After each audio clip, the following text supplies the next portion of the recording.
জীবন্ত প্রাণীকে করে দেয় পাথর।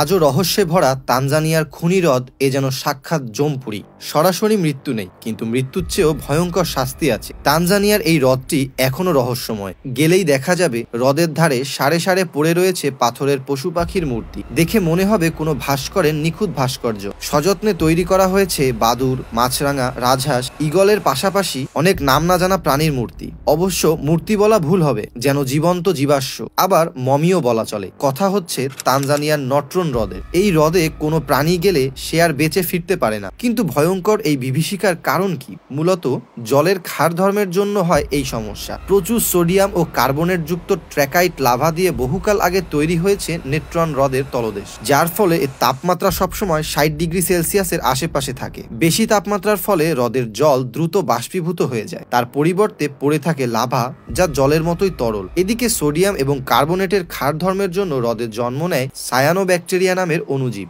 এদের শরীরে আবার লাল রঞ্জকও থাকে, ফলে দূর থেকে লেকের জল মনে হয় লাল রঙে। লেকের এই লাল রঙই আকৃষ্ট করে পাখিগুলোকে। সবচেয়ে বিপজ্জনক সমস্যা হলো এই হ্রদে পাখিগুলিকে নামতে হয় না। এর উপর দিয়ে যাওয়ার সময় হ্রদের জলে পড়ে যায় তারা। জলের পরিবর্তে লাভা থাকায় সূর্যের রশ্মি হ্রদ থেকে বেশি পরিমাণ প্রতিফলিত হয়, ফলে পাখিগুলি যখন উপর দিয়ে উড়ে যায় তখন তাদের চোখ ধাঁধিয়ে যায়। তীব্র আলোর ঝলকানিতে বিভ্রান্ত হয়ে হ্রদেই পড়ে যায় বাদুর বা পাখিগুলি, এবং পড়ার সঙ্গে সঙ্গেই অনেক পাখি মারা যায়। পরবর্তীতে তাদের দেখতে এমন ভাস্কর্যের মতো দেখায়। এই হ্রদ সম্পর্কে আপনার কি মতামত তা অবশ্যই আমাদেরকে কমেন্ট করে জানাবেন। আর এরকম ইন্টারেস্টিং ভিডিও পেতে আমাদের চ্যানেলটি আজই সাবস্ক্রাইব করে পাশে থাকা বেল আইকনটি অন করে আমাদের সাথেই থাকবেন। ধন্যবাদ।